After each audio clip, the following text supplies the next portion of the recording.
Hello friends, तो आज हम डिस्कस करेंगे साइकोलॉजी के कुछ क्वेश्चंस। तो चलिए शुरू करते हैं। आज का हमारा फर्स्ट क्वेश्चन है genes work in. First option है सिंगल, सेकंड है ग्रुप, थर्ड है पेयर और फोर्थ ऑप्शन है नन ऑफ दीज। तो genes work in pairs, option number third is the right answer. Next question है हमारा the first psychological lab was formally established in. पहली मनोवैज्ञानिक प्रयोगशाला औपचारिक रूप से कहाँ स्थापित की गई थी? फर्स्ट ऑप्शन है लंदन, सेकंड है जापान, थर्ड है हमारा लिपिजिंग और फोर्थ ऑप्शन है नन ऑफ एबव। तो जो फर्स्ट साइकोलॉजिकल लैब है ये लिपिजिंग में इस्टेब्लिश की गई थी विलियम वुंट के द्वारा इन 1879 में। और विलियम वुंट जो है वो एक जर्मन साइकोलॉजिस्ट हैं। William Wundt was a German psychologist हैं। इस क्वेश्चन का जो राइट आंसर था वो था हमारा ऑप्शन नंबर थर्ड, लिपिजिंग। नेक्स्ट क्वेश्चन है हमारा the first important step in conducting an experiment is. किसी प्रयोग को संचालित करने में पहला महत्वपूर्ण चरण कौन सा है? फर्स्ट ऑप्शन है हमारा सेटिंग अप इंस्ट्रूमेंट, उपकरण स्थापित करना, सेकंड है एनालिसिस ऑफ डाटा, डाटा का विश्लेषण करना, थर्ड है हमारा फॉर्मिंग ए हाइपोथेसिस, एक परिकल्पना बनाना और फोर्थ ऑप्शन है कंडक्टिंग डाटा, डाटा एकत्रित करना। तो इस क्वेश्चन का जो राइट आंसर है वो हमारा ऑप्शन नंबर फर्स्ट। सबसे पहला जो हमारा काम होता है वो होता है हमें एक डाटा कलेक्ट करना। Option number 4 is the right answer. किसी प्रयोग को संचालित करने में पहला महत्वपूर्ण चरण है डाटा को एकत्रित करना और जो दूसरा होता है वो होता है हमारा सेटिंग अप इंस्ट्रूमेंट और जो थर्ड स्टेप होता है वो होता है फॉर्मिंग ए हाइपोथेसिस और फोर्थ स्टेप होता है एनालिसिस ए डाटा और फिफ्थ स्टेप होता है हमारा कंक्लूजन। नेक्स्ट क्वेश्चन है हमारा creative people tends to think a dash manner. रचनात्मक लोग डैश तरीके से सोचते हैं। फर्स्ट है हमारा कन्वर्जेंट, सेकंड है हमारा डाइवर्जेंट, थर्ड है हमारा नेगेटिव और फोर्थ ऑप्शन है हमारा पॉजिटिव। जो रचनात्मक लोग होते हैं वो विभिन्न तरीकों से सोचते हैं। इस क्वेश्चन का जो राइट आंसर है वो है हमारा option number second, divergent. Next question है हमारा cognitive development theory was advocated by. संज्ञानात्मक विकास सिद्धांत की वकालत किसके द्वारा की गई थी? फर्स्ट ऑप्शन है कोहलर, सेकंड है स्किनर, थर्ड है पियाजे और फोर्थ ऑप्शन है नन ऑफ दीज। तो जो कॉग्निटिव डेवलपमेंट थ्योरी है ये दी थी पियाजे ने। Option number third is the right answer. और जो कोहलर थे इन्होंने इनसाइट थ्योरी दी हुई है। Insight theory is given bye Kohler. और जो स्किनर है इन्होंने ऑपरेंट कंडीशनिंग की थ्योरी दी हुई है। Operant conditioning theory is given bye Kohler. और पियाजे ने कॉग्निटिव डेवलपमेंट की थ्योरी दी हुई है। Option number 3 is the right answer. Next question है हमारा the average IQ of a person is. औसत IQ एक व्यक्ति का क्या होता है? फर्स्ट ऑप्शन है 90 to 110, सेकंड है 130 to 150, थर्ड है हमारा 70 to 90 और फोर्थ ऑप्शन है हमारा 50 to 70। तो एक एवरेज बच्चे का जो IQ लेवल होता है वो होता है 90 to 110। जो हमारा 50 to 70 है इन्हें हम कहते हैं मोरॉन्स। जिनका IQ 50 to 70 होता है उन्हें हम मोरॉन्स कहते हैं। और जो 70 to 90 है, 70-90 होता नहीं है, 70 to 80 होता है एक, और एक होता है 80 to 90। तो जो 80 to 90 होते हैं उन्हें हम बिलो एवरेज कहते हैं। जिनका IQ 80 to 90 होता है उन्हें हम वो बच्चे बिलो एवरेज में आते हैं। और जिनका IQ 70 to 80 होता है उन्हें हम डल कहते हैं या बॉर्डर लाइन। तो इस क्वेश्चन का जो राइट आंसर था वो था हमारा option number first, 90 to 110। Next question है हमारा according to Bandura a child learn by. Bandura के अनुसार एक बच्चा सीखता है। फर्स्ट ऑप्शन है मोटिवेशन, सेकंड है रेनफोर्समेंट, थर्ड है हमारा इनसाइट और फोर्थ ऑप्शन है इमिटेशन। तो जो बंडूरा की थ्योरी है उस थ्योरी का नाम है social learning theory. Social learning theory is given bye Bandura. तो इनके अकॉर्डिंग जो है बच्चा जो है वो सीखता है बाय इमिटेशन। तो इस क्वेश्चन का जो राइट आंसर है वो है हमारा ऑप्शन नंबर 4। बच्चा जो है बंडूरा के अनुसार एक बच्चा नकल करके सीखता है। Option number 4 is the right answer. Next question है हमारा, endocrine glands are ductless gland because they secrete their hormones. अंतःस्रावी ग्रंथियों को बाह्यकाहिनी ग्रंथियां कहा जाता है क्योंकि वे अपने हॉर्मोन्स स्रावित करती हैं। वे अपने हॉर्मोन्स कैसे स्रावित करती हैं?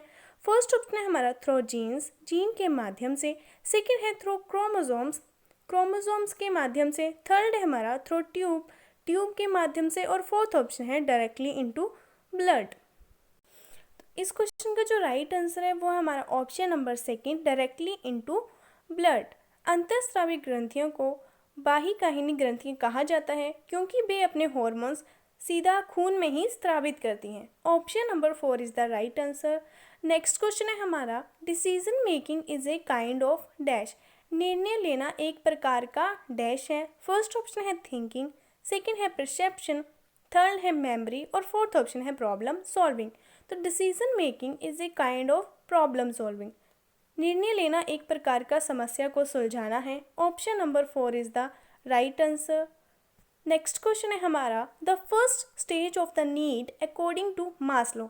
मास्लो के अनुसार आवश्यकता का पहला चरण कौन सा है? फर्स्ट ऑप्शन है हमारा फिजियोलॉजिकल, शारीरिक। सेकेंड है हमारा सेल्फ एस्टीम, आत्मसम्मान। थर्ड है हमारा सेफ्टी नीड, सुरक्षा की ज़रूरत। और फोर्थ ऑप्शन है हमारा लव। तो मास्लो के अनुसार आवश्यकता का जो पहला चरण है वो है हमारा physiological need. Option number 1 is the right answer. और जो सेकंड नीड है वो होती है हमारी सेफ्टी अकॉर्डिंग टू मास्लो। और थर्ड होती है हमारी लव। और फोर्थ होती है हमारी सेल्फ एस्टीम। और फिफ्थ होती है हमारी सेल्फ एक्चुअलाइजेशन।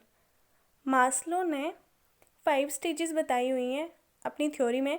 वो 5 स्टेजेस का नाम है, फर्स्ट का आ गया फिजियोलॉजिकल, शारीरिक। सेकंड जो है वो हमारी सुरक्षा की ज़रूरत। और थर्ड है हमारी प्यार। और फोर्थ है हमारी आत्मसम्मान। और फिफ्थ है हमारी self actualisation. Option number 1 is the right answer. Next question है हमारा, it takes a maturation period of dash month for the child for takes his first step in walking. बच्चे को चलने में अपना पहला कदम उठाने के लिए डैश महीने की परिपक्वता अवधि लगती है। फर्स्ट है हमारा 5 to 6, सेकेंड है हमारा 10 to 12 और थर्ड है हमारा 4 to 5 और फोर्थ ऑप्शन है हमारा नन ऑफ दीज। तो इस क्वेश्चन का जो राइट आंसर है ऑप्शन नंबर 2, 10 to 12 मंथ। बच्चे को चलने के लिए अपना पहला कदम उठाने के लिए 10 से 12 महीने की अवधि लगती है। Option number 2 is the right answer. Next question है हमारा, the first person to conduct experiment in classical conditioning was.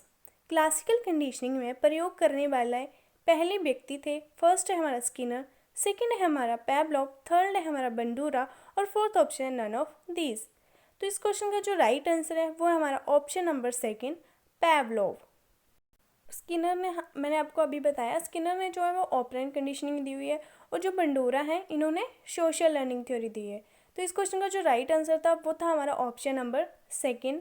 Next question है हमारा, who propounded the theory of reinforcement. पुनर्बलन का सिद्धांत किसने प्रतिपादित किया था? फर्स्ट है हमारा पैवलोव, सेकेंड है हमारा कोहलर, थर्ड है हमारा अल्पोर्ट और फोर्थ ऑप्शन है हमारा स्किनर। तो जो रेनफोर्समेंट की थ्योरी है ये दी थी स्किनर ने। Option number 4 is the right answer. Pavlov ने क्लासिकल कंडीशनिंग दी हुई है, कोहलर ने इनसाइट थ्योरी दी है और जो अल्पोर्ट हैं इन्होंने ट्रेड थ्योरी दी हुई है। तो इस क्वेश्चन का जो राइट आंसर है वो है हमारा ऑप्शन नंबर 4। नेक्स्ट क्वेश्चन है हमारा, which school was founded by fried. Fried ने किस विद्यालय की स्थापना की थी? फर्स्ट ऑप्शन है हमारा नियो बिहेवियरिज्म, नव व्यवहारवाद की। सेकेंड है हमारा नियो साइको एनालिसिस, नव मनोविश्लेषण की। थर्ड है हमारा साइको एनालिसिस, मनोविश्लेषण। और फोर्थ ऑप्शन है हमारा नन ऑफ दीज। तो इस क्वेश्चन का जो राइट आंसर है वो है हमारा ऑप्शन नंबर 3, साइको एनालिसिस, मनोविश्लेषण की। नेक्स्ट क्वेश्चन है, Freud constructed a model of personality with 3 parts, id, ego और थर्ड आपको बताना है। फ्राइड ने व्यक्तित्व का एक मॉडल 3 भागों के साथ बनाया, इड, ईगो और तीसरा आपसे पूछा है। फर्स्ट ऑप्शन है लिबिडो, सेकंड है सेक्स और थर्ड है सुपर ईगो और फोर्थ ऑप्शन है हमारा सेल्फ। तो इस क्वेश्चन का जो राइट आंसर है वो हमारा option number third, super ego.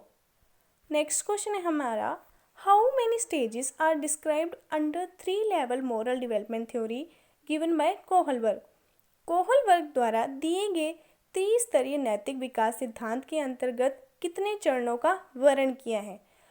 First है 3, सेकंड है 4, थर्ड है हमारा 5 और फोर्थ ऑप्शन है हमारा 6। तो जो कोहलबर्ग हैं इन्होंने मोरल डेवलपमेंट की थ्योरी दी है। ये क्वेश्चन आपसे पूछा जा सकता है कि कोहलबर्ग ने कौन सी थ्योरी दी हुई है? Moral development theory. इन्होंने अपनी थ्योरी में 3 लेवल और 6 स्टेजेस की बात की है। 3 लेवल और 6 स्टेजेस की बात की है और हर लेवल में 2 स्टेजेस की बात की है। तो हमसे जो है स्टेजेस पूछे गए हैं, हाउ मैनी स्टेजेस। तो इस क्वेश्चन का जो राइट आंसर है वो हमारा ऑप्शन नंबर 4, 6 स्टेजेस। 6 चरणों का वर्णन किया है मोरल डेवलपमेंट की थ्योरी में। नेक्स्ट क्वेश्चन है हमारा, prejudice is a kind of dash attitude. पूर्व ग्रह एक प्रकार का डैश रवैया है। फर्स्ट है हमारा बिलीवेबल, सेकंड है हमारा पॉजिटिव, थर्ड है हमारा वाइज्ड और फोर्थ ऑप्शन है नन ऑफ दीज। तो इस क्वेश्चन का जो राइट आंसर है वो है हमारा ऑप्शन नंबर थर्ड, वाइज्ड, पक्षपाती। पूर्व ग्रह एक प्रकार का पक्षपाती रवैया है। Option number third is the right answer. Next question है हमारा, the self actualisation theory of motivation was advocated by. प्रेरणा के आत्मबोध सिद्धांत की वकालत किसके द्वारा की गई है? फर्स्ट ऑप्शन है मास्लो, सेकंड है कोहलबर्ग, थर्ड है हमारा वॉटसन और फोर्थ ऑप्शन है नन ऑफ दीज। तो जो वॉटसन है इन्हें फादर ऑफ बिहेवियरिज्म माना जाता है। व्यवहारवाद के जो फादर हैं, जनक हैं, वो हैं हमारे वॉटसन। बिहेवियरिज्म के जो फादर हैं वो हमारे वॉटसन। और जो कोहलबर्ग हैं इन्होंने मॉरल डेवलपमेंट की थ्योरी दी हुई है। और हमसे पूछा है कि self actualisation theory of motivation was advocated by Maslow. Option number first is the right answer. Next question है हमारा, in previous learning help in a new learning then there will be dash transfer of learning. पिछली सीख एक नई सीख में मदद करती है तो सीखने का डैश स्थानांतरण होगा। फर्स्ट ऑप्शन है पॉजिटिव, सेकंड है नेगेटिव, थर्ड है 0 और फोर्थ ऑप्शन है नन ऑफ दीज। कोई चीज़ आपने पहले सीखी है और वो आपको नई चीज़ सीखने में मदद कर रही है तो वो कौन सी लर्निंग कहलाएगी? जैसे आपको साइकिल चलाने आती है तो कहा जाता है कि जिसको साइकिल चलाने आती है वो स्कूटी में चलाने में हेल्प होती है। तो वो क्या हुई? एक पॉजिटिव ट्रांसफ़र ऑफ लर्निंग हुई। तो इस क्वेश्चन का जो राइट आंसर है वो है हमारा ऑप्शन नंबर फर्स्ट, पॉजिटिव। कि जो चीज़ आपने पहले सीखी है उसी से आप दूसरी चीज़ कर पा रहे हो तो वो क्या है? एक पॉजिटिव ट्रांसफ़र ऑफ लर्निंग है। नेक्स्ट क्वेश्चन है हमारा, individual difference are product of dash and environment. First option है नेचर, प्रकृति, सेकंड है सोशलाइजेशन, समाजीकरण, थर्ड है हमारा हेरिडिटी और फोर्थ है हमारा कल्चर। तो individual difference are product of heredity and environment. इस क्वेश्चन का जो राइट आंसर है वो है हमारा option number third. Next question है हमारा, आई सैनिक वाज डैश साइकोलॉजिस्ट। ई सैनिक डैश मनोवैज्ञानिक थे। फर्स्ट है हमारा अमेरिकन, सेकंड है हमारा ब्रिटिश, थर्ड है हमारा जर्मन और फोर्थ है हमारा इंडियन। इस क्वेश्चन का जो राइट आंसर है वो है हमारा ऑप्शन नंबर बी, एक ब्रिटिश। ई सैनिक एक ब्रिटिश मनोवैज्ञानिक थे। Option number second is the right answer. Next question है हमारा, operant conditioning is associated with. Operant conditioning किससे संबंधित है? फर्स्ट ऑप्शन है हमारा थॉर्नडाइक, सेकंड है हमारा स्किनर, थर्ड है हमारा हल और फोर्थ है हमारा मिलर। तो जो ऑपरेंट कंडीशनिंग है ये संबंधित है स्किनर से। तो इस क्वेश्चन का जो राइट आंसर है वो है हमारा ऑप्शन नंबर सेकंड। और जो थॉर्नडाइक हैं इन्होंने ट्रायल एंड एरर थ्योरी दी हुई है। Trial and error theory is given bye Thorndike. और जो हल हैं इन्होंने ड्रीवन रिडक्शन थ्योरी दी हुई है। Driven reduction theory is given by Clark Hull. तो इस क्वेश्चन का जो राइट आंसर है वो है हमारा option number second. Next question है हमारा, ए relatively dash change in behaviour is called learning.